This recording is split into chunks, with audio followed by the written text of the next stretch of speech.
Assalamualaikum warahmatullahi wabarakatuh. Waalaikumsalam warahmatullahi wabarakatuh. Yang saya hormati Bapak Lurah Kelurahan Petamburan, Ibu Sekretaris Kelurahan Petamburan, kemudian para kasih, Kepala Satlak PTSP Kelurahan Petamburan, kemudian juga para staf Kelurahan Petamburan. Pada kesempatan hari ini saya mengucapkan terima kasih atas kehadiran Bapak Ibu untuk menghadiri kegiatan sharing pengetahuan, karena saya sedang menjalankan diklat manajemen perencanaan pembangunan daerah angkatan ke-9. Nah, dalam perencanaan pembangunan ini berdasarkan Undang-Undang Nomor 23 Tahun 2014 tentang pemerintahan daerah, adanya otonomi daerah sehingga diharapkan terwujudnya kesejahteraan masyarakat melalui kegiatan pembangunan daerah. Nah, pembangunan daerah ini merupakan perwujudan pelaksanaan urusan pemerintah yang diserahkan oleh pemerintah pusat kepada daerah sebagai bagian dari integral pembangunan nasional. Nah, di dalam pembangunan ini tentunya disiapkan suatu perencanaan dokumen pembangunan yang disusun secara berjenjang berdasarkan periodisasi maupun substansinya. Nah, misalnya RPJPD ini adalah dokumen untuk 20 tahun yang dijabarkan oleh dokumen RPJMD dan Renstra perangkat daerah itu untuk kegiatan selama 5 tahun. Kemudian akan dioperasionalkan secara tahunan itu di dalam bentuk RKPD dan Renja, rencana kerja. Lanjut. Ini adalah dasar hukum dalam perencanaan pembangunan daerah. Ini bisa kita lihat ada banyak untuk undang-undang, perpres, permendagri, dan juga ada instruksi Mendagri nomor 2 tentang penyusunan RPJMD dan Renstra untuk tahun 2025 hingga 2029. Ini adalah kerangka pikir rencana pembangunan jangka panjang nasional 2025 sampai 2045. Nah, di mana visi Indonesia Emas tahun 2025-2045 adalah negara kesatuan Republik Indonesia yang bersatu kemudian juga maju dan berkelanjutan. Nah, dalam Indonesia yang bersatu ini harus berdasarkan Pancasila dan Bhinneka Tunggal Ika, kemudian maju dan berkelanjutan baik itu dalam segi politik, ekonomi, dan sosial. Nah, di dalam visi RPJPN ini juga terdapat 5 sasaran visi, 8 misi pembangunan, 17 arah pembangunan, dan 45 indikator utama. Nah, di dalam mencapai visi ini tentu ada faktor-faktor yang mempengaruhinya, baik faktor internal yang merupakan modal kita di dalam, yaitu modal dasar dan capaian pembangunan, dan tentunya ada faktor eksternal, yaitu megatrend global 2045, kemudian juga kondisi geopolitik dan geoekonomi dunia. Nah, ini adalah dokumen perencanaan pembangunan daerah atau Dokrenda. Ini terdiri dari RPJPD untuk tingkat rencana pembangunan daerah. Kemudian yang kita tahu itu adalah untuk 20 tahun ke depan, kemudian RPJMD 5 tahun, kemudian dijabarkan di dalam RKPD. Nah, untuk di perangkat daerah khususnya seperti kita juga di dalam lingkup wali kota dan kelurahan itu ada Renstra selama 5 tahun, kemudian dijabarkan di dalam rencana kerja. Lanjut. Nah, ini adalah visi RPJMN 2025-2029, yaitu bersama Indonesia Maju menuju Indonesia Emas. Kemudian untuk DKI Jakarta, visi RPJMD-nya adalah Jakarta Kota Global dan pusat perekonomian yang berdaya saing, berkelanjutan, dan menyejahterakan seluruh warganya.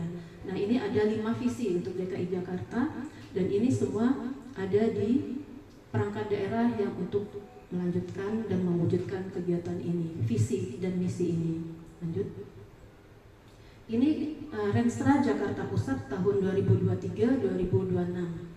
Nah, di sini tujuan dari Renstra ini atau visinya adalah terwujudnya kota administrasi Jakarta Pusat sebagai kota yang maju, dan inklusif dalam memberikan layanan publik dan pemerataan hasil pembangunan yang optimal, dan mempunyai sasaran yaitu meningkatnya kinerja melalui koordinasi penyelenggaraan urusan pemerintahan dan pelayanan wilayah yang optimal juga. Lanjut. Nah, di dalam manajemen mikro kita harus melakukan suatu melaksanakan logik model dalam manajemen strategi ini. Nah, ini adalah langkah-langkah yang harus kita lakukan di dalam melaksanakan suatu perencanaan program dan kegiatan. Karena kita untuk di tingkat kelurahan eselon 4 itu adalah bertanggung jawab sampai dalam kinerja output. Sedangkan untuk outcome dan impact itu adalah untuk eselon 3, 4, dan 2 ke atas ya. Dalam outcome dan impact itu ada faktor eksternal yang akan mempengaruhinya. Nah, sedangkan di dalam output itu harusnya itu semua terlaksana karena kita melaksanakan program dan kegiatan. Lanjut. Nah, ini adalah kerangka bagaimana kita melaksanakan suatu perencanaan. Nah, kita akan berpikirnya mulai dari atas, jadi bukan dari input. Kita akan melihat sesuatu itu apa yang ingin kita rubah.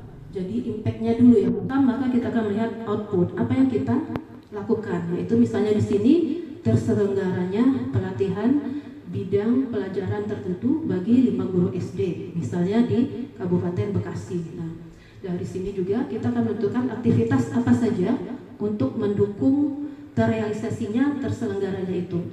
Selain pelatihan, mungkin juga dilakukan seleksi, sosialisasi, evaluasi, dan kegiatan pelaporan.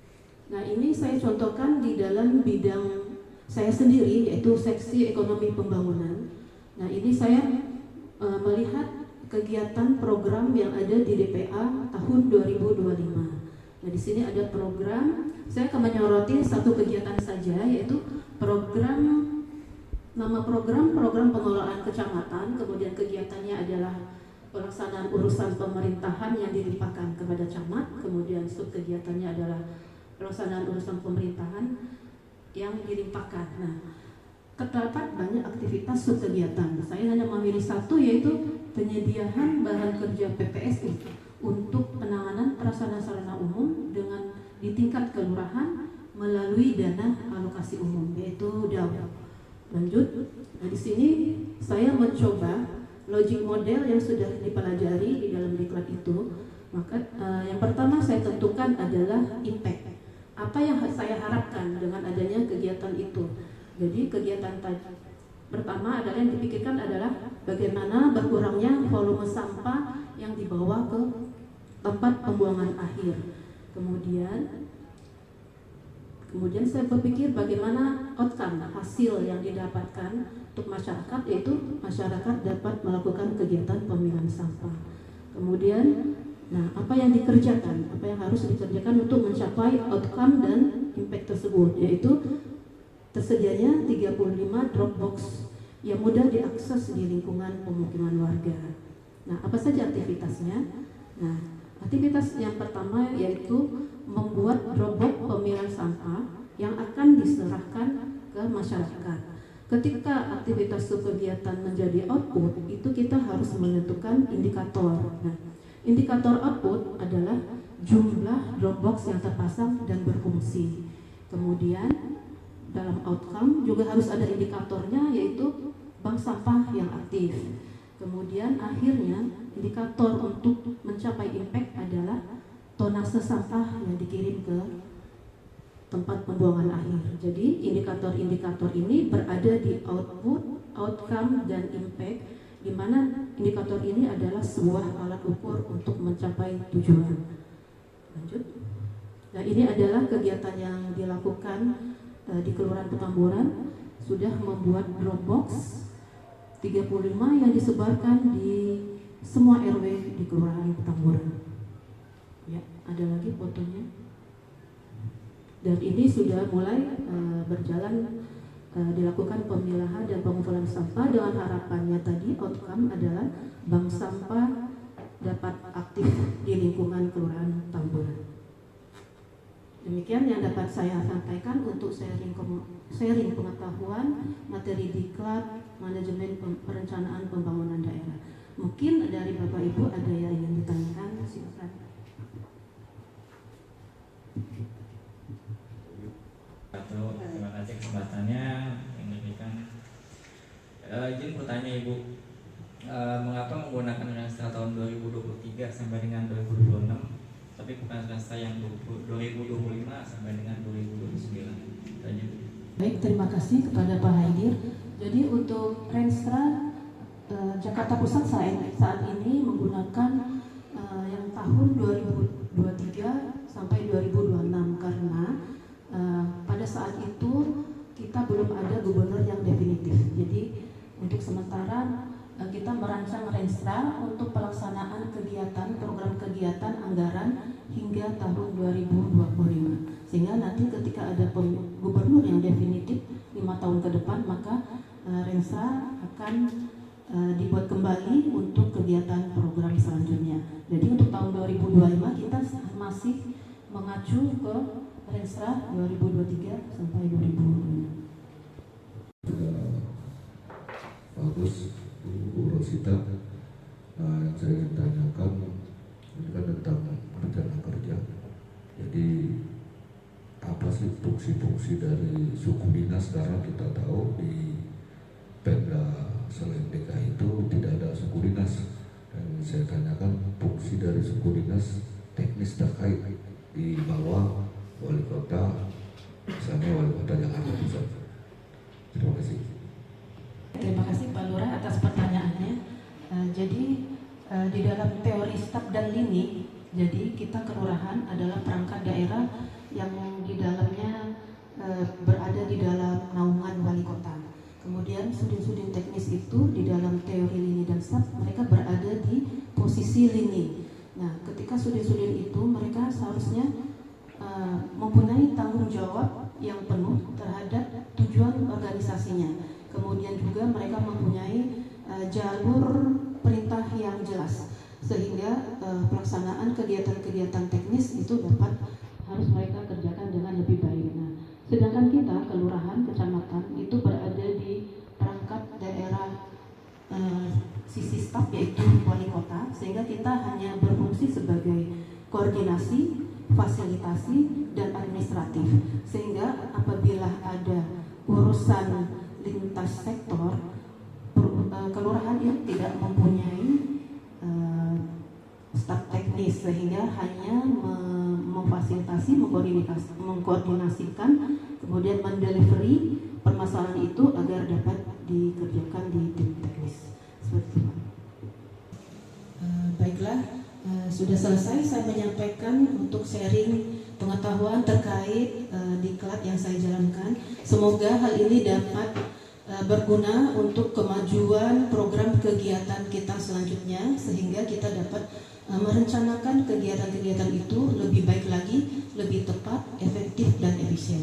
Terima kasih atas perhatian Bapak Ibu. Wassalamualaikum warahmatullahi wabarakatuh. Waalaikumsalam.